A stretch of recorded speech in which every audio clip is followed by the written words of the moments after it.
है। ठीक है, विटामिन के बारे में हम लोग देख लेते हैं कि ये भी एक तरह का कॉम्प्लेक्स ऑर्गेनिक मॉलिक्यूल होता है जिसका यूज हम लोग क्या करते हैं, टिश्यू मेंटेनेंस में यूज कर लेते हैं। ठीक है, बॉडी ग्रोथ में एज अ ग्रोथ फैक्टर की तरह यूज कर लेते हैं। ठीक है, तो यहाँ पे हम लोग लिख लेते हैं ये भी एक तरह का कॉम्प्लेक्स ऑर्गेनिक मॉलिक्यूल है। ठीक है, ये एक तरह का कॉम्प्लेक्स ऑर्गेनिक मॉलिक्यूल है विच इन्वॉल्व इन प्रॉपर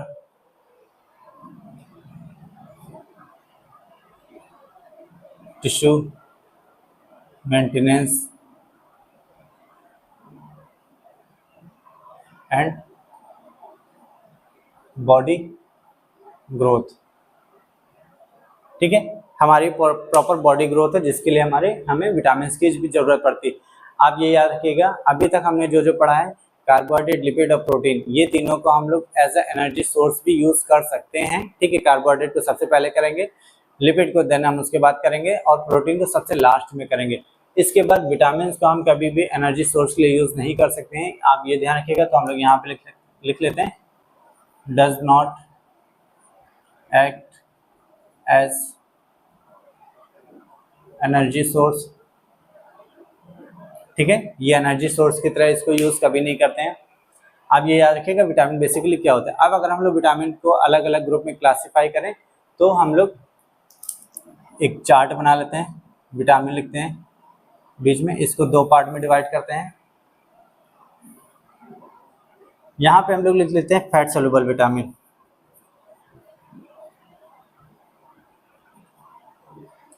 ठीक है, और यहाँ पे लिख लेते हैं वाटर सोल्यूबल विटामिन।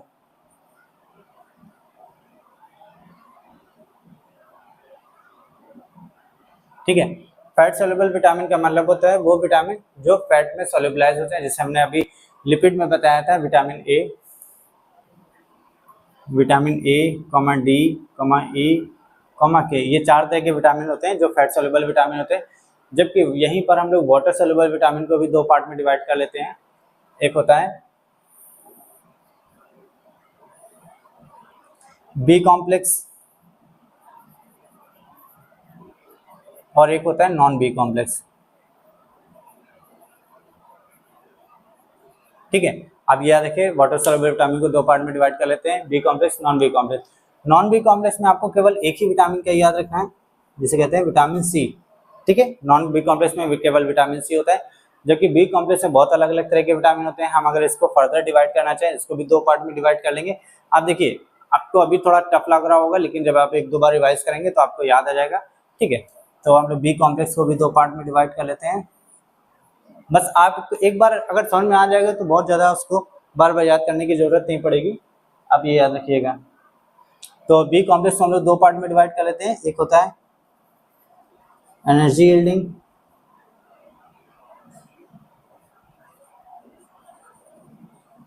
और सेकंड हमारा होता है हेमाटोपोइटिक। ठीक है, हेमाटोपोइटिक विटामिन। तो एनर्जी यील्डिंग में हमारे जो विटामिन आते हैं वो होते हैं vitamin B1, B2, B3, B5, B6, B7 और ये हमारे होते हैं एनर्जी यील्डिंग में। जो हमारे हेमाटोपोइटिक होते हैं वो होते हैं विटामिन B9 और B12। ठीक है, ये हमारे हेमाटोपोइटिक होते हैं, मतलब आरबीसी से रिलेटेड होते हैं। ठीक है, तो आप ये याद रखिएगा विटामिन का क्लासिफिकेशन क्या होता है, fat soluble vitamin, water soluble vitamin. Fat soluble में हमने बताया था, जो लिपिड में पढ़ाया था, विटामिन ए, डी, ई और के।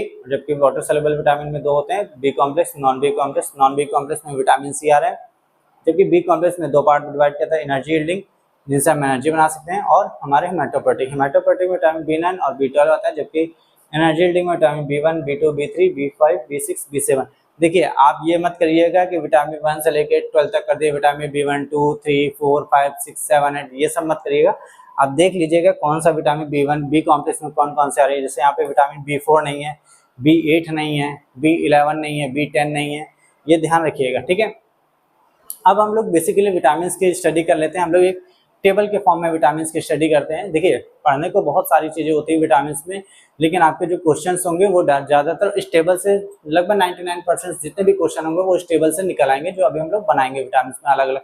आपको उसमें 3 से 4 चीज़ें पढ़नी होंगी। विटामिन का नाम क्या होता है, जैसे विटामिन होते हैं इनका नाम क्या होता है, इनका एक्टिवेटेड फॉर्म क्या होता है, सेकेंड थिंग, तीसरी चीज होती है कि उसका फंक्शन क्या होता है, और चौथी चीज होती है उससे रिलेटेड डिजीज क्या होती है। ठीक है, आप बेसिक ये 4 चीजें याद रखिएगा, तो इससे ज्यादा आपको याद रखने की जरूरत नहीं पड़ेगी। ठीक है, अब हम लोग क्या करेंगे, 1 बाय 1 सारे विटामिन को पढ़ लेंगे, किसका क्या फंक्शन होता है। ठीक है, और एक एक लाइन में एक एक या दो दो लाइन से ज्यादा हम लोग फंक्शन नहीं देखेंगे। आप बेसिकली सिंपल फॉर्म में फंक्शन याद रखिएगा क्या होते हैं। सबसे पहले अगर हम देखें तो पहला विटामिन B1 की बात करें, देखिए हम पहले हेडिंग लिख लेते हैं यहाँ पे, विटामिन कौन से होते हैं। ठीक है, विटामिन का नाम क्या होता है, उसका एक्टिवेटेड फॉर्म क्या होता है,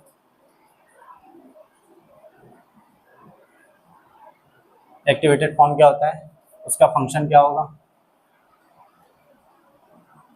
फंक्शन के बाद उससे रिलेटेड डिजीज क्या होंगी। ठीक है, अब ये याद रखिएगा। सबसे पहला जो विटामिन होता है उसको विटामिन B1 को हम लोग बोलते हैं थियामिन पायरोफॉस्फेट, थियामिन के नाम से भी जानते हैं, और उसका फुल फॉर्म होता है थियामिन पायरोफॉस्फेट। तो यहाँ पे हम लोग लिख लेते हैं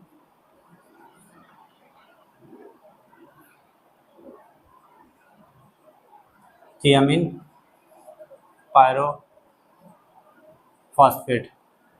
ठीक है, विटामिन B1 का जो एक्टिवेटेड फॉर्म होता है थियामिन, विटामिन B1 की स्टडी कर रहे थे, विटामिन B1 को हम लोग थियामिन पायरोफॉस्फेट के नाम से भी जानते हैं, जिसको हम लोग शॉर्ट फॉर्म में TPP भी बोल देते हैं।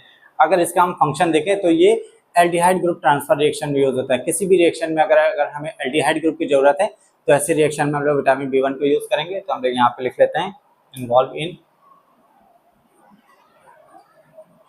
इन एल्डिहाइड ग्रुप ट्रांसफर रिएक्शन।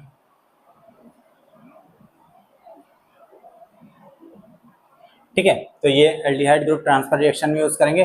और अगर विटामिन B1 की डिफिशियंसी होगी तो ऐसी कंडीशन में जो डिजीज होती है उसको बेरी बेरी कहते हैं। ठीक है, तो डिजीज याद रखिएगा। और विटामिन B1 देखिए विटामिन में केवल इतना ही आप ध्यान रखिए, बहुत ज्यादा डिटेल में आपको नहीं पढ़ना है कि फूड सोर्स क्या होता है, हमें किस फूड सोर्स से हमें क्या विटामिन मिलेगा, आप इसको डिटेल में बहुत ज्यादा मत पढ़िए। मोर और लेस लगभग सिमिलर जो हमारे बहुत कॉमन फूड सोर्स होते हैं उससे हमारे सारे फूड न्यूट्रिएंट की सप्लाई हो जाती है। ठीक है, तो आप विटामिन B1 जितना हमने याद रखा वैसे ही सारे विटामिन को आप याद रखेंगे, एक टेबल के फॉर्म में हम सारे विटामिन की स्टडी कर लेंगे। ठीक है, B1 के लिए आप याद रखिएगा। सेकेंड हमारा होता है विटामिन B2। विटामिन B2 को हम लोग जानते हैं फ्लेविन के नाम से, या हम लोग इसको बोलते हैं फ्लेविन या राइबोफ्लेविन, ये इसका एक्टिवेटेड फॉर्म होता है। ठीक है, ये इन्वॉल्व होता है ऑक्सीडेशन रिडक्शन रिएक्शन। जब भी किसी रिएक्शन में या बायोकेमिकल रिएक्शन में ऑक्सीडेशन रिडक्शन रिएक्शन होती है तो ऐसी कंडीशन में हम लोग विटामिन B2 को यूज करते हैं जब हमें उसमें 2 इलेक्ट्रॉन और 2 प्रोटॉन की जरूरत हो। जब हमें 2 इलेक्ट्रॉन 2 प्रोटॉन अगर वहां से रिलीज हो रहा हो या हमें वहां पे लगाना हो, ऐसी कंडीशन में हम लोग विटामिन B2 को यूज करते हैं। आप ध्यान रखिएगा, यहाँ पे हम लोग लिख लेते हैं, इसके 2 पॉइंट लिखेंगे हम लोग। पहला पॉइंट होता है involve in oxidation reduction reaction. Second point होता है इसका कि when 2 electron and 2 proton release, जब 2 इलेक्ट्रॉन 2 प्रोटॉन रिलीज होता है तो ऐसी कंडीशन में हम लोग विटामिन B2 को यूज करते हैं। ठीक है, और इसकी डिफिशियंसी से डिजीज होगी वो होगी चिलोसिस। ठीक है, आप देखिएगा चिलोसिस क्या होती है, उसके सिम्टम्स क्या होते हैं। यहाँ पे हम लोग एक चीज और देख लेते हैं, जैसे FMN और FAD ये क्या होता है। ठीक है, तो जो हम लोग विटामिन B2 यूज करते हैं वो FMN FAD के फॉर्म में यूज करते हैं। FMN FAD का फुल फॉर्म क्या होता है, फ्लेविन एडेनिन। जैसे FMN का फुल फॉर्म होता है फ्लेविन एडेनिन मोनो न्यूक्लियोटाइड, ये FMN का फुल फॉर्म होता है। और FAD का फुल फॉर्म होता है फ्लेविन एडेनिन डाइन्यूक्लियोटाइड। ठीक है, तो आप ये याद रखिएगा। FMN और FAD का फुल फॉर्म क्या होता है? FMN flavin adenine dinucleotide. देखिए FAD को कैसे यूज करते हैं? जब हमें किसी भी बायोकेमिकल रिएक्शन में 2 इलेक्ट्रॉन और 2 प्रोटॉन रिलीज होते हैं, ऐसी कंडीशन में FAD यूज करते हैं और इसमें 2 प्रोटॉन यहाँ पे मिलेगा, 2 इलेक्ट्रॉन मिलेगा और ऐसी कंडीशन में हम लोग बना लेते हैं FADH2। ठीक है, तो ये हमारी एनर्जीज फॉर्म होती है जिसमें एनर्जी होती है, ये हमारा FAD होता है। जब हमें 2 इलेक्ट्रॉन 2 प्रोटॉन मिलते हैं तो हम इस तरह से 2 हाइड्रोजन बना लेते हैं। ये बेसिकली हाइड्रोजन है जिसमें 2 इलेक्ट्रॉन और 2 प्रोटॉन होता है। ठीक है, आप ये याद रखिएगा। ऐसी कंडीशन में लोग विटामिन B2 को यूज करते हैं। ठीक है, इसके बाद हमारा आता है विटामिन B3। विटामिन B3 को देखें तो विटामिन B3 का जो एक्टिवेटेड फॉर्म होता है उसे बोलते हैं नियासिन और या तो निकोटिनामाइड। ठीक है, विटामिन B3 को हम लोग या तो नियासिन के फॉर्म से जाते हैं, निकोटिनामाइड 2 नाम से जानते हैं। ये भी हमारा ऑक्सीडेशन रिएक्शन में यूज होगा। ये भी हम लोग इसको लिख लेते हैं, 2 फंक्शन इसके लिखेंगे। इन्वॉल्व इन, कैसे यूज करेंगे अभी देखेंगे हम लोग इसको। Involve in oxidation reduction reaction. ठीक है, देखिए ये फंक्शन तो सिमिलर मिल रहा है विटामिन B2 और B3 में। ये भी ऑक्सीडेशन रिएक्शन में यूज हो रहा है, ये भी ऑक्सीडेशन रिडक्शन रिएक्शन में, लेकिन दूसरा पॉइंट डिफरेंस होता है दोनों में। When 2 electron and 1 proton is released, इसको हम लोग तब यूज करते हैं विटामिन B3 को जब 2 इलेक्ट्रॉन और 1 प्रोटॉन रिलीज हो रहा हो। यहाँ पे हमने क्या लिखा था? 2 इलेक्ट्रॉन 2 प्रोटॉन। अब ध्यान रखिएगा यही डिफरेंस होता है, 2 इलेक्ट्रॉन 2 प्रोटॉन, यहाँ पे 2 इलेक्ट्रॉन 1 प्रोटॉन का। ठीक है, कैसे यूज करेंगे? ठीक है, जैसे आगे इसका हम डिजीज देख लेते हैं। डिजीज का होता है पेलेग्रा, इससे जो रिलेटेड डिजीज होगी उसको हम लोग पेलेग्रा बोलते हैं। ठीक है, और नियासिन निकोटिनामाइड के लिए भी हम लोग यूज करते हैं। जैसे हम लोग ने यहाँ पे FMN FAD यूज किया था विटामिन B2 के लिए, वैसे नियासिन के लिए हम लोग यूज करते हैं NAD+। ठीक है, NAD+ का फुल फॉर्म होता है nicotinamide adenine dinucleotide. Nicotinamide adenine dinucleotide, इसका यूज कैसे करते हैं?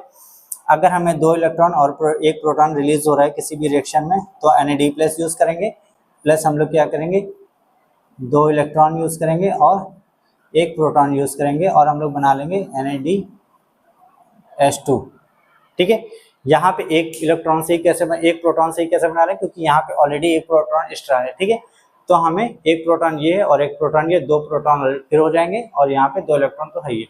ठीक है, तो बेसिकली हम लोग यहाँ पे भी H2 बना रहे हैं, लेकिन वहाँ पे हमें H2 बनाने के लिए पहले से हमें 1 प्रोटॉन मिला हुआ है NAD+ में, बस हमें 1 प्रोटॉन की जरूरत है। तो जब भी किसी बायोकेमिकल रिएक्शन में 2 प्रोटॉन और 1 प्रोटॉन रिलीज हो रहा है तो ऐसी कंडीशन में हम लोग विटामिन B3 को यूज करेंगे। इसका एक्टिवेटेड फॉर्म होता है नियासिन निकोटिनामाइड।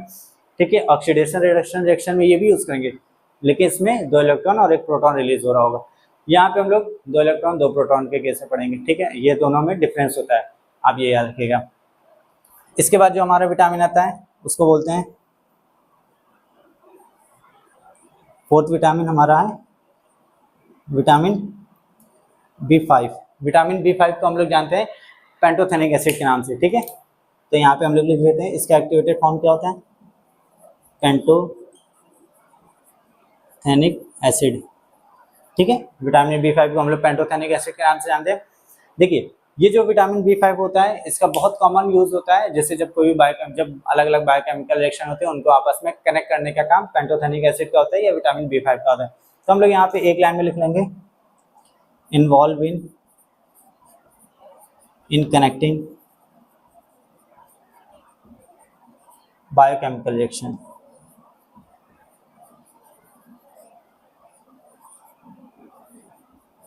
ठीक है, तो ये बायोकेमिकल रिएक्शन को कनेक्ट करने का काम करेगा।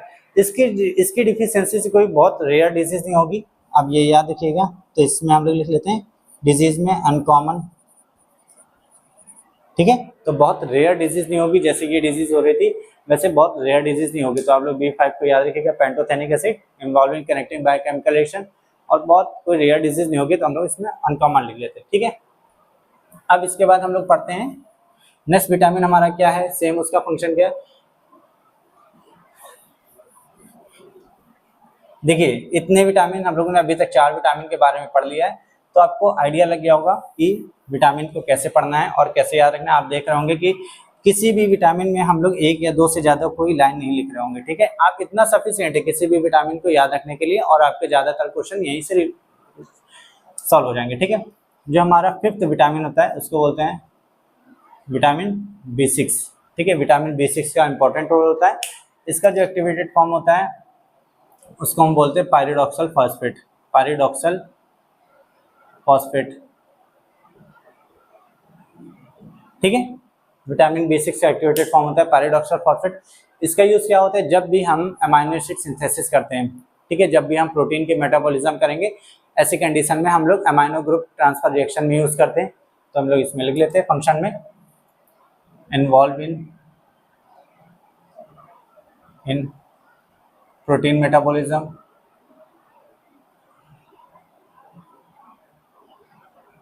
प्रोटीन मेटाबॉलिज्म यूज करेंगे, आपको मेटाबॉलिज्म वर्ड का मतलब पता है। इसी में दूसरा पॉइंट लिख लेंगे involve in amino group transfer reaction. ठीक है, तो आपको पता है कि हमने अभी देखा था प्रोटीन के बारे में जब पढ़ा था, तो हमने देखा था वहाँ पे अमाइनो ग्रुप का क्या स्ट्रक्चर होता है, वहाँ पे अमाइनो ग्रुप का अमाइनो एसिड का क्या स्ट्रक्चर होता है, वहाँ पे अमाइनो ग्रुप क्या था। तो जब भी अमाइनो ग्रुप ट्रांसफर रिएक्शन की जरूरत होती तो हम लोग विटामिन B6 को पढ़ लेते हैं। इसकी डिफिशियंसी जो डिजीज होती है वो न्यूरोलॉजिकल प्रॉब्लम होती है। न्यूरोलॉजिकल प्रॉब्लम होगी इनकी डिफिशियंसी से। नेक्स्ट इसके बाद जो विटामिन आता है हम लोग उसको देख लेते हैं। विटामिन B6 के बाद आता है विटामिन B7। विटामिन B7 जिसको हम लोग जानते हैं बायोटिन के नाम से। ठीक है, विटामिन B7 को हम लोग बायोटिन के नाम से जानते हैं। जब भी किसी बायोकेमिकल रिएक्शन में या जब भी किसी मेटाबॉलिज्म में हमें सिंगल कार्बन की जरूरत होती है या ऑक्सीडाइज कार्बन की जरूरत होती है, तो हम लोग ऐसी कंडीशन में CO2 यूज करते हैं, और उस रिएक्शन को हम लोग कार्बोक्सिलेशन रिएक्शन के नाम से जानते हैं। तो यहाँ पे लिख लेते हैं विटामिन B7 में बायोटिन में involve in carboxylation reaction.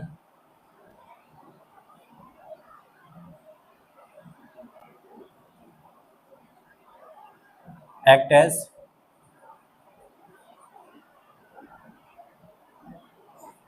Transfer carbon. जब भी हमें कार्बन को ट्रांसफर करना होता है तो हम लोग यहाँ पे कार्बोक्सिलेशन रिएक्शन के बारे में समझते हैं। उस रिएक्शन को हम लोग जब भी हमें बेसिकली कार्बन ट्रांसफर करना होता है तो हम लोग CO2 के फॉर्म में ट्रांसफर करते हैं कार्बन को, और ऐसी रिएक्शन में जहाँ पे हम लोग CO2 को यूज कर रहे हैं, ऐसी रिएक्शन को हम लोग कार्बोक्सिलेशन रिएक्शन कहते हैं। ठीक है, इसकी डिफिशियंसी से भी बहुत कोई रेयर डिजीज नहीं होती है। ठीक है, इसकी डिफिशियंसी से विटामिन B7 की डिफिशियंसी बहुत रेयर डिजीज नहीं होती, तो वहाँ पे हम लोग अनकॉमन लिख लेते हैं डिजीज में। ठीक है, आप ये याद रखिएगा। इसके बाद हमारा जो विटामिन आता है बहुत इंपॉर्टेंट विटामिन है विटामिन B9। ठीक है, इसका जो एक्टिवेटेड फॉर्म होता है उसे हम लोग फॉलिक एसिड कहते हैं। ठीक है, जो विटामिन B9 होता है उसका activated form vitamin folic acid होता है। बहुत सारी आपने मेडिसिन देखी इसमें फॉलिक एसिड लिखा होता है, विटामिन B9 होता है। ठीक है, जब भी हम इसमें पढ़ते हैं, जैसे जब हमें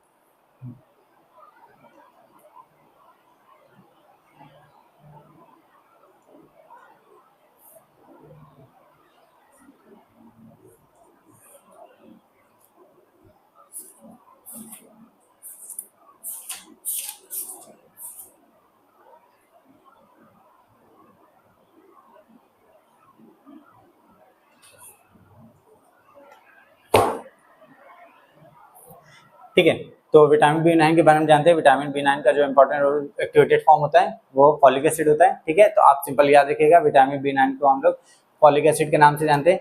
इसका जो एक्टिवेटेड फॉर्म होता है उसको हम लोग फॉलिक एसिड या टेट्राहाइड्रोफोलेट के नाम से भी जानते हैं। इसका जो एक्टिवेटेड फॉर्म होता है टेट्राहाइड्रोफोलेट, मतलब टेट्राहाइड्रोफोलेट। ठीक है, या आप इसका फुल फॉर्म याद रखिएगा, THF का मतलब टेट्राहाइड्रोफोलेट। जो इसका फंक्शन होता है नॉर्मली हम लोग न्यूक्लिक एसिड बायोसिंथेसिस में यूज कर लेते हैं। जब भी हमें न्यूक्लिक एसिड बनाना होता है ऐसी कंडीशन में हम लोग विटामिन B9 यूज करते हैं। और न्यूक्लिक एसिड जब बनाते हैं तो उसमें क्या यूज करते हैं, जब हम कभी भी न्यूक्लिक एसिड बनाते हैं, DNA RNA बनाते हैं, तो ऐसी कंडीशन में हमें कार्बन की जरूरत होती है। ठीक है, तो कार्बन के लिए हम लोग विटामिन B9 को यूज करते हैं। जब हमें एक कार्बन की जरूरत होती है, सिंगल कार्बन की जरूरत होती है, तो हम लोग फॉलिक एसिड को यूज कर लेते हैं। यहाँ पे लिख लेते हैं involve in nucleic acid biosynthesis.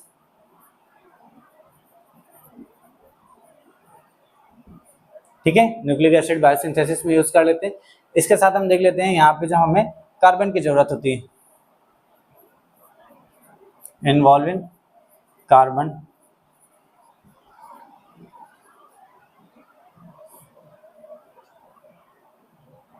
Transfer reaction.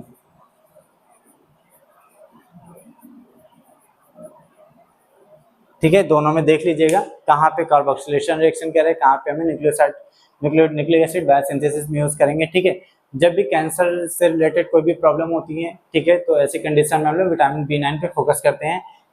ठीक, अब इससे रिलेटेड जो डिजीज होगी वो कोई कॉमन डिजीज नहीं होगी। हम लोग इसमें देखते हैं कि जैसे हम लोग ने जब विटामिन का क्लासिफिकेशन किया था तो वहाँ पे हमने देखा था हीमाटोपोएटिक, तो वहाँ पे हम लोग विटामिन B9 और B12 को पढ़ा था। तो यहाँ पे जो डिजीज होगी वो एनीमिया होगी।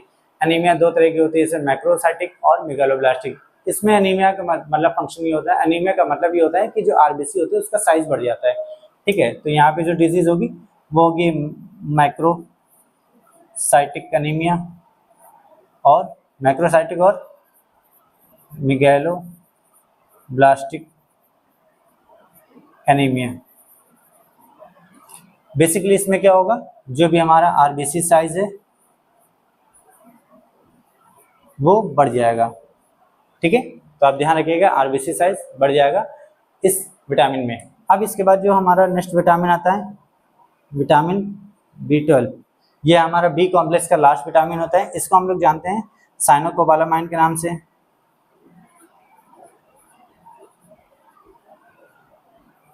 ठीक है, विटामिन B12 को हम लोग साइनोकोबालामाइन के नाम से जानते हैं। और इसका रिएक्शन, इसका फंक्शन क्या होता है, बेसिकली देखिए इसका फंक्शन बहुत अभी तक नोन नहीं है, बहुत इसका फंक्शन अभी बहुत ही पता नहीं किया गया है। लेकिन हम लोग कहीं देखा गया है, कई बार देखा गया है कि जब भी हमें मिथाइल ग्रुप ट्रांसफर रिएक्शन की जरूरत होती है तो ऐसी कंडीशन में हम लोग विटामिन B12 को यूज कर लेते हैं। तो यहाँ पे हम लोग लिख लेते हैं involve in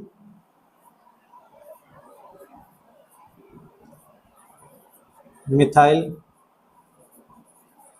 group transfer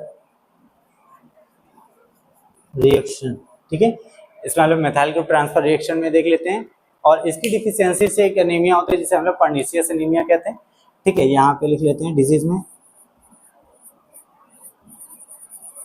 pernicious anaemia. ठीक है, आप ये याद रखिएगा कि विटामिन B12 को हम लोग साइनोकोबालामाइन के नाम से जानते हैं और इसमें हम लोग मेथाइल ग्रुप ट्रांसफर रिएक्शन में विटामिन B12 को यूज कर लेते हैं और इसकी डिफिशियंसी से पर्नीशियस एनीमिया होगी। ठीक है, तो आपने देखा कि विटामिन B कॉम्प्लेक्स के क्या क्या फंक्शन होते हैं, क्या विटामिन B9 का विटामिन के क्या नाम होते हैं, क्या एक्टिवेटेड फॉर्म होते हैं, उनके फंक्शन क्या होते हैं और बेसिकली उनसे रिलेटेड डिजीज क्या होते हैं। तो आप ये याद रखिएगा विटामिन B कॉम्प्लेक्स के। अब हम लोग एक non B complex vitamin B यहीं पढ़ लेते हैं, जिसे हम लोग देखते हैं विटामिन C। विटामिन C को हम लोग जानते हैं एस्कॉर्बिक एसिड के नाम से। विटामिन C को हम लोग एस्कॉर्बिक एसिड भी कहते हैं। और इसका इन्वॉल्वमेंट क्या होता है, इसका फंक्शन क्या होता है, जो हमारी बोन्स होती हैं, जो हमारी बोन्स हैं, जो टीथ हैं, उनके मैट्रिक्स की ग्रोथ में इन्वॉल्व होते हैं। ठीक है, तो ये कोलेजन भी बनाते हैं, विटामिन जो C होते हैं वो कोलेजन फाइबर भी बनाते हैं और बोन मैट्रिक्स को ग्रोथ में इन्वॉल्व होते हैं। तो यहाँ पे हम लोग इसके दो फंक्शन लिख लेते हैं, इन्वॉल्व इन फॉर्मेशन ऑफ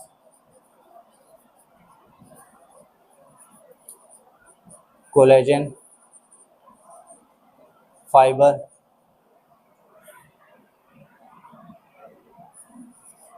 ठीक है। सेकेंड फंक्शन हमारा क्या होता है, involve in growth of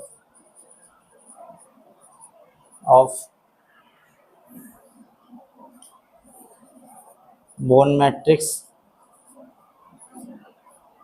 and teeth. ठीक है, तो अब इसके दो फंक्शन याद रखिएगा, कोलेजन फाइबर में फॉर्मेशन में भी यूज करते हैं, इसके साथ साथ जो बोन मैट्रिक्स होता है और टीथ के ग्रोथ में भी यूज करते हैं। ठीक है, अगर इसकी डिफिशियंसी देखें, विटामिन सी की डिफिशियंसी देखें तो स्कर्वी डिजीज होती है। ठीक है, अब ध्यान रखिएगा, विटामिन सी की डिफिशियंसी से स्कर्वी होता है।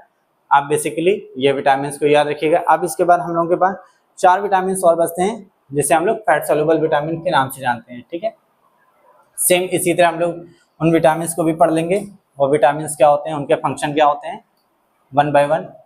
आप देखिए, विटामिन से बहुत ज़्यादा डिटेल में मत जाइएगा क्योंकि यहीं से आपके सारे क्वेश्चन सॉल्व हो जाएंगे।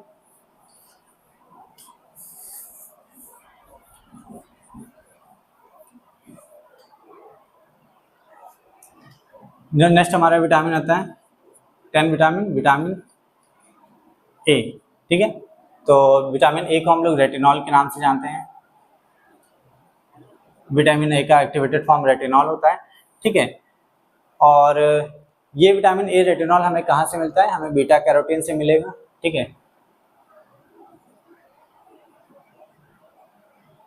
जैसे कई बार बोला जाता है कि देखिए, अच्छा इसका पहले फंक्शन देख लेते हैं। ठीक है, इन्वॉल्व, तो इसका फंक्शन होता है विजन में, देखने में यूज होता है। ठीक है, हमारे विजन में या विजुअल में यूज, विजुअलाइजेशन में यूज होता है। देखिए, कई बार बोला जाता है कि जिनकी आंखें थोड़ी कमजोर होती हैं, जिनको प्रॉपर जिनके स्पेक्ट लगे होते हैं, उनको थोड़ा बोला जाता है कि आप गाजर का यूज ज्यादा करिए। ठीक है, तो गाजर का मतलब होता है कि आपके गाजर में जो होता है वो विटामिन बीटा कैरोटीन होता है, तो बेसिकली उनको यूज करने को ज्यादा बोला जाता है। तो विटामिन ए में के लिए हमें बीटा कैरोटीन रिस्पॉन्सिबल होता है, उसका एक्टिवेटेड फॉर्म रेटिनॉल होता है और हमारे विजन में यूज होता है। ठीक है, सेकंड पॉइंट इसका क्या होता है कि ये रोडोप्सिन बनाता है। रोडोप्सिन का मतलब होता है ये एक तरह का प्रोटीन पिगमेंट होता है जो हमारी रॉड एंड कॉन सेल के लिए होता है, विजुअल पिगमेंटेशन के लिए होता है। ठीक है, तो for involve in formation of rhodopsin for rod and cone cell. ठीक है, आप ये ध्यान रखिएगा, हमारी आई में दो तरह की सेल होती है, रॉड एंड कॉन सेल, उसके लिए रोडोप्सिन बनाता है जो बीटा कैरोटीन से बनेगा। ठीक है, अगर हमें नाइट में कोई चीज देखनी है तो ऐसी कंडीशन के लिए हमें रॉड सेल रिस्पॉन्सिबल होती हैं। रॉड सेल की वजह से हमें कोई भी चीज रात में दिखाई देती है और बहुत सारी चीजें हमें कलरफुल दिखाई दे रही है, उसके लिए हमारी कॉन सेल होती है। तो यहाँ पे लिख लीजिएगा शॉर्ट फॉर्म में, नाइट के लिए जो रिस्पॉन्सिबल होती है वो रॉड सेल होती है और कलर के लिए जो सेल होती है वो कौन सेल होती है। आर से आप रखिए, याद रखिएगा नाइट, सी से कलर। ठीक है, अब आपको पता है कि विटामिन ए की डिफिशियंसी होगी अगर, तो हमें विजन में प्रॉब्लम आएगी। विजन में प्रॉब्लम आने का मतलब है नाइट ब्लाइंडनेस होगा यहाँ पे।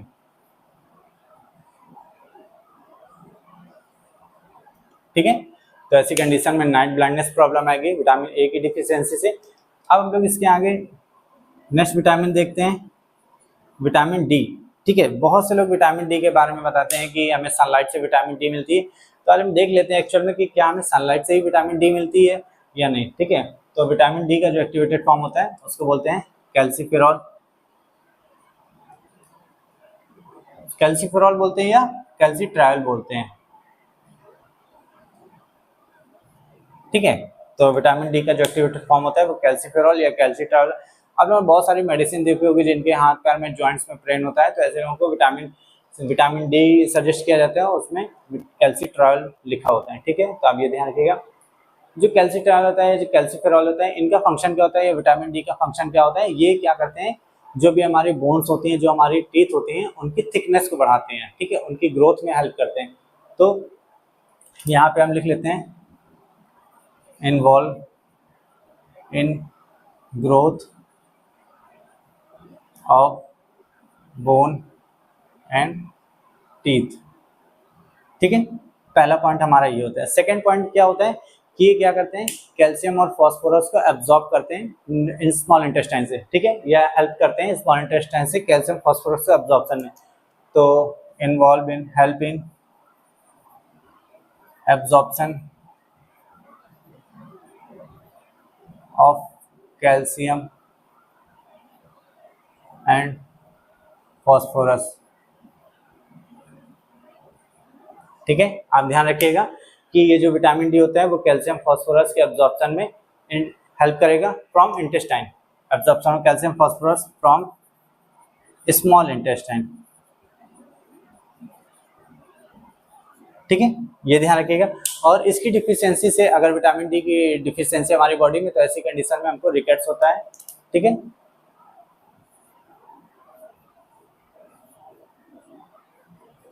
ठीक है, ऐसी कंडीशन में रिकेट्स होता है, आप ये ध्यान रखिएगा। ठीक है, यहाँ पे हम एक चीज और बताते हैं कि एक्चुअल में विटामिन डी क्या हमें सनलाइट से मिलता है या हमारी बॉडी में रहता है। तो जनरली हमें विटामिन डी सनलाइट से डायरेक्ट नहीं मिलता है, सनलाइट से हमें रेज आती हैं। ठीक है, जैसे मान लीजिए हमारी बॉडी में, हमारे स्किन में कुछ केमिकल प्रेजेंट होते हैं जो इनएक्टिवेटेड फॉर्म में होते हैं। हमारी स्किन में कुछ ऐसे केमिकल होंगे जो इनएक्टिवेटेड फॉर्म में होंगे।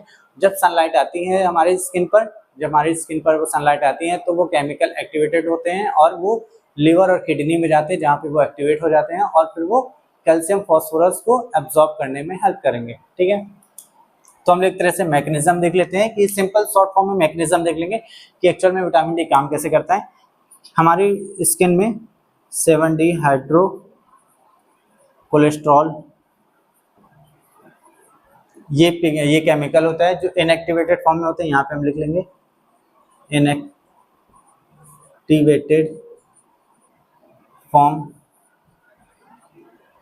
इन स्किन। ठीक है, हमारे स्किन में ये इनएक्टिवेटेड फॉर्म में रहता है। जब सनलाइट आती है, जब सनलाइट आएगी या जब हम लोग सनलाइट के कांटेक्ट में आते हैं तो ऐसी कंडीशन में ये एक्टिवेट होते हैं और एक्टिवेट होने के लिए ये लिवर में जाते हैं।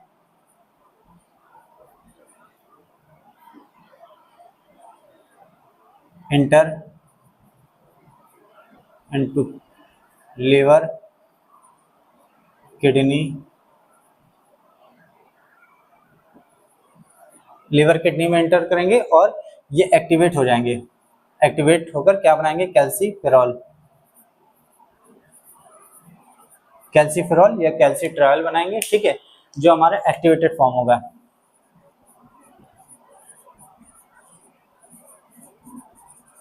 और ये क्या करेंगे? हमारे स्मॉल इंटेस्टाइन में जाएंगे, वहां से कैल्शियम और फास्फोरस के अब्जॉर्प्शन में हेल्प करेंगे, जिस वजह से कैल्शियम फास्फोरस हमारे ब्लड में आएगा। ब्लड से फिर वो हमारे टीथ और बोन की ग्रोथ में हेल्प करेगा। ठीक है, तो involve in absorption of calcium and phosphorus from small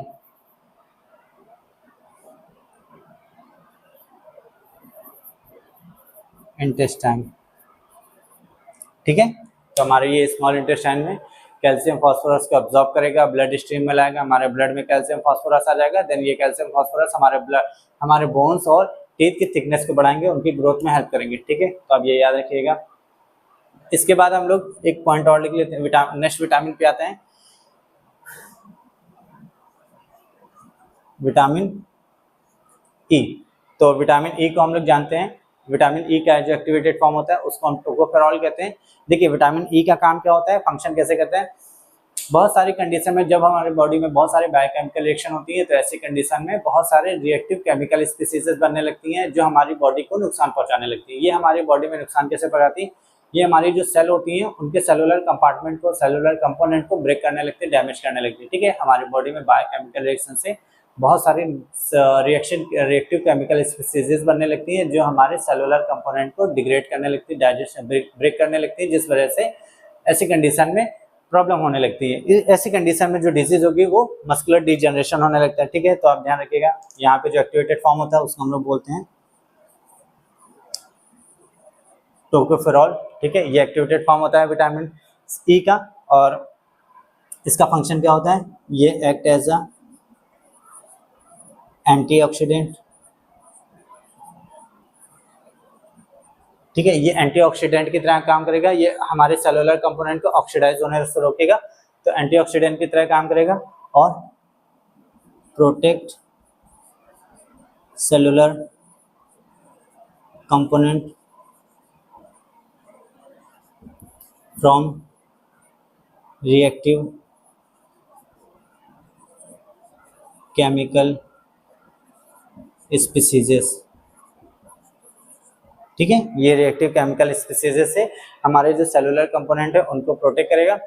और इसकी डिफिशियंसी से, अगर विटामिन ई हमारी बॉडी में डिफिशियंट है तो ऐसी कंडीशन में मस्कुलर डिजेनरेशन होगा।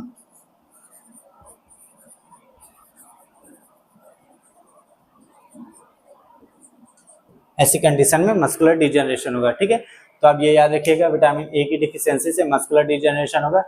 मस्कुलर डिजेनरेशन का मतलब होता है कि जो हमारी बॉडी की जो मसल्स होती है वो डिजेनरेट होने लगेगी, वीक होने लगेगी, जिस वजह से हमारा कोई बॉडी का प्रॉपर स्ट्रक्चर मेंटेन नहीं रहेगा और हम लोग प्रॉपर नॉर्मली वॉक नहीं कर सकते, नॉर्मली बैठ नहीं सकते। ये ध्यान रखिएगा। ठीक है, तो आप ये ध्यान रखें, विटामिन ई की डिफिशियंसी से मस्कुलर डिजेनरेशन होगा। इसका एक्टिवेटेड फॉर्म टोकोफेरॉल होता है। ये एक तरह से एंटीऑक्सीडेंट की तरह काम करेगा और सेलुलर कंपोनेंट को हमारे रिएक्टिव केमिकल स्पीसीज से प्रोटेक्ट करके रखेगा। जो लास्ट हमारा विटामिन आता है उसको हम लोग कहते हैं विटामिन के। विटामिन के को हम लोग जानते हैं फाइलोक्विनोन के नाम से। ठीक है, और इसका फंक्शन क्या होता है विटामिन के का? बेसिकली ये क्या करता है कि हमारे ब्लड क्लॉटिंग फैक्टर के लिए इन्वॉल्व होता है। ठीक है, ये हमारे ब्लड क्लॉट करने के लिए रिस्पॉन्सिबल होता है। जब भी हमारी बॉडी में कभी भी इंजरी होती है तो ऐसी कंडीशन में कुछ समय के बाद, कुछ सेकंड में हमारे उस इंजरी वाले एरिया में ब्लड क्लॉट होने लगता है, तो वो विटामिन के की वजह से ही होता है। अगर किसी बॉडी में विटामिन के डिफिशिएंट होगा तो ऐसी कंडीशन में बहुत ज़्यादा समय लगेगा ब्लड क्लॉट होने में। ठीक है, या हो सकता है कि वहाँ पे ब्लड क्लॉट प्रॉपर तरह से ना हो पाए, जिस वजह से ब्लड पूरा वेस्ट हो जाएगा और इस तरह से पर्सन की डेथ हो सकती है। ठीक है, तो हम लोग विटामिन के को हम लोग लिखते हैं फाइलोक्विनोन। ठीक है, विटामिन के का एक्टिवेटेड फॉर्म फाइलोक्विनोन होता है, involve in blood clotting reaction.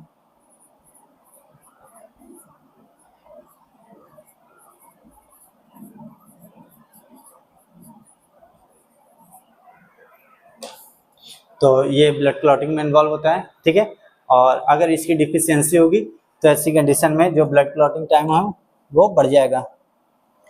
Increase blood clotting. ठीक है, इंक्रीज ब्लड क्लॉटिंग टाइम। तो अब ये ध्यान रखिएगा, विटामिन के को हम लोग फाइलोक्विनोन के नाम से जानते हैं और इसका जो फंक्शन होता है वो ब्लड क्लॉटिंग में हेल्प करेगा, हेल्प इन ब्लड क्लॉटिंग। और अगर इसकी डिफिशियंसी होगी तो ब्लड क्लॉटिंग टाइम बढ़ जाएगा। ठीक है, तो आप ध्यान रखिएगा।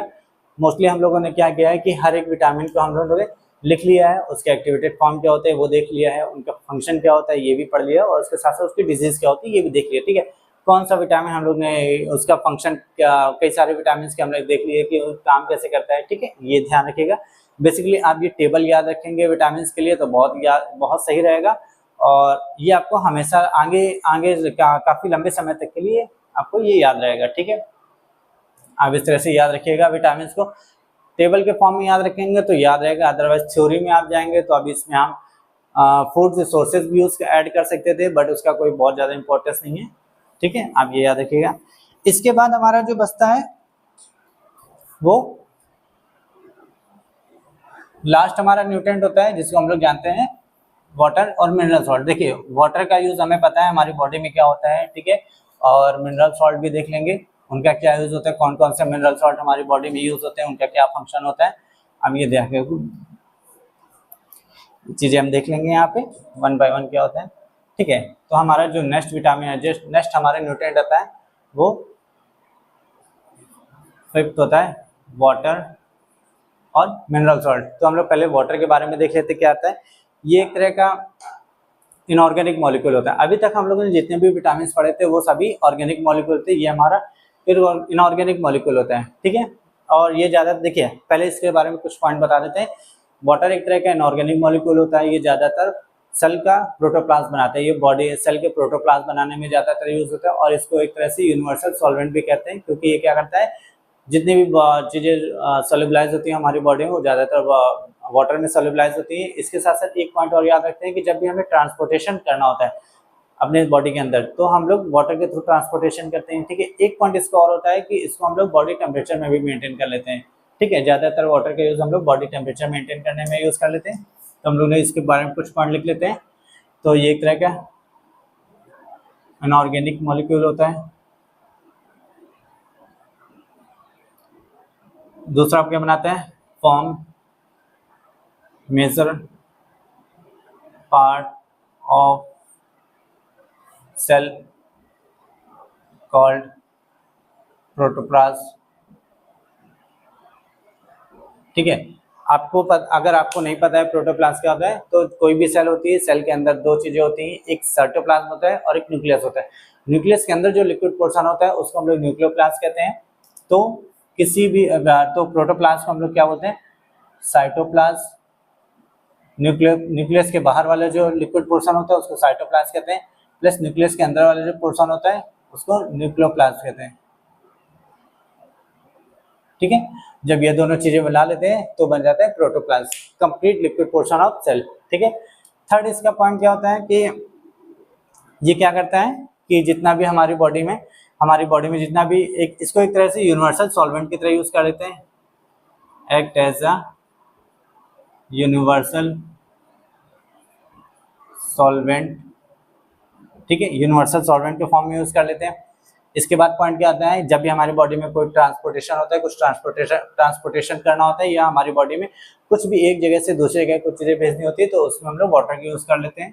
ठीक है, यूज्ड एज अ ट्रांसपोर्टेशन। ठीक है, ट्रांसपोर्टेशन के फॉर्म में यूज कर लेते हैं। इसके बाद हम लोग इसको यूज कैसे करते हैं कि बॉडी टेम्परेचर टू मेंटेन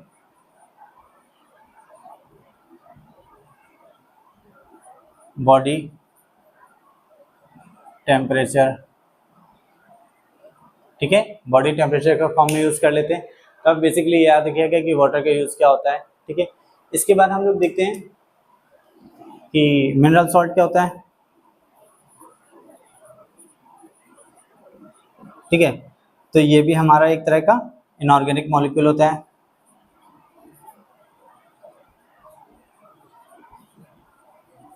ये भी एक तरह का इनऑर्गेनिक मॉलिक्यूल होता है जो हमारी बॉडी में अलग अलग तरह से यूज होता है। बेसिकली हम लोग 3 मिनरल सॉल्ट के बारे में पढ़ लेते हैं। सबसे पहला मिनरल सॉल्ट होता है आयरन। ठीक है, आयरन का यूज हम लोग क्या करते हैं, हीमोग्लोबिन बनाने में यूज कर लेते हैं। हीमोग्लोबिन का फंक्शन आपको पता है, ये हमारी आरबीसी में रहता है, और आरबीसी सेल का फंक्शन क्या होता है, जितने भी हमारे ऑक्सीजन ट्रांसपोर्टेशन या गैसेस ट्रांसपोर्टेशन में, हमारे गैसेस एक्सचेंज में आरबीसी यूज करते हैं, बेसिकली हीमोग्लोबिन का यूज करते हैं, और उसको हम बनाने के लिए आयरन यूज करते हैं। Used to synthesise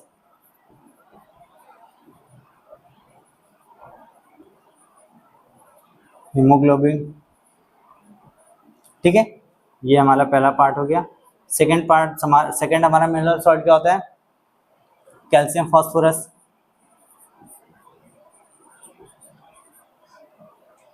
calcium phosphorus का यूज हमने विटामिन में देख लिया था। ये क्या करते हैं, growth of bone and teeth. ठीक है, तो बोन एंड टीथ के ग्रोथ में हम लोग कैल्शियम फास्फोरस का यूज कर लेते हैं। थर्ड हमारा क्या रहता है, आयोडीन। आयोडीन का यूज हम लोग कर लेते हैं थायराइड हार्मोन बनाने में, जैसे कि थायरोक्सिन। ठीक है, तो इन्वॉल्व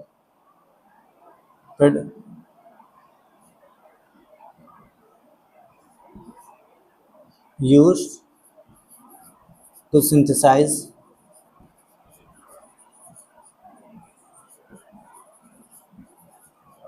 thyroid हार्मोन। एग्जाम्पल में थायरोक्सिन याद रखिएगा। ठीक है, तो ये मिनरल सॉल्ट होते हैं, आप ध्यान रखिएगा। आयरन को हम लोग हीमोग्लोबिन बनाने में यूज कर लेते हैं, कैल्शियम फास्फोरस को बोन और टीथ के ग्रोथ में यूज कर लेते हैं, साथ ही साथ आयोडीन को हम लोग थायराइड हार्मोन बनाने में यूज कर लेते हैं, या थायरोक्सिन हार्मोन। ठीक है, थायराइड हार्मोन अलग अलग तरह के होते हैं, इसमें थायरोक्सिन एक तरह का थायराइड हार्मोन होता है, आप ये ध्यान रखिएगा। ठीक है, तो इस तरह से हम लोगों ने अभी क्या क्या पढ़ लिया है। लाइफ प्रोसेस चैप्टर में हमने लाइफ प्रोसेस के बारे में देख लिया क्या होता है। ठीक है, अलग अलग टेक्नोलॉजी जैसे फिजियोलॉजी, बायोकेमिकल, मेटाबॉलिज्म क्या होता है, एनाबॉलिज्म, कैटाबॉलिज्म, ये देख लिया था क्या होता है। ठीक है, इसके बाद हम लोगों ने न्यूट्रिशन के बारे में देखा। न्यूट्रिशन एक तरह का प्रोसेस होता है जिसमें हम लोग फूड को अपटेक करते हैं और उसको साथ ही साथ यूटिलाइज भी कर लेते हैं। ठीक है, न्यूट्रिशन में बहुत तरह न्यूट्रिशन प्रोसेस में हम लोग न्यूट्रेंट के बारे में देख लेते हैं। न्यूट्रेंट क्या होता है, हमारा फूड मटेरियल क्या होता है, उसमें क्या क्या होता है, carbohydrate, lipid, protein, vitamin, mineral, salt, water, ये सारी चीजें होती हैं। तो हम लोगों ने वन बाय वन इसके बारे में देख लिया था, अलग अलग न्यूट्रिएंट के बारे में, कार्बोहाइड्रेट क्या होता है, उसका फंक्शन क्या होता है, उसका कार्बोहाइड्रेट के कितने टाइप होते हैं, इसके बाद कार्बोहाइड्रेट का क्या स्ट्रक्चर होता है। सेम हमने लिपिड के बारे में देख लिया था, प्रोटीन के बारे में देख लिया था, विटामिन के क्या स्ट्रक्चर, विटामिन का क्या फंक्शन होता है, कितने अलग अलग तरह के विटामिन होते हैं, ठीक है, वो हमने पूरा टेबल बना लिया था। और वाटर और मिनरल सॉल्ट के बारे में पढ़ लिया था।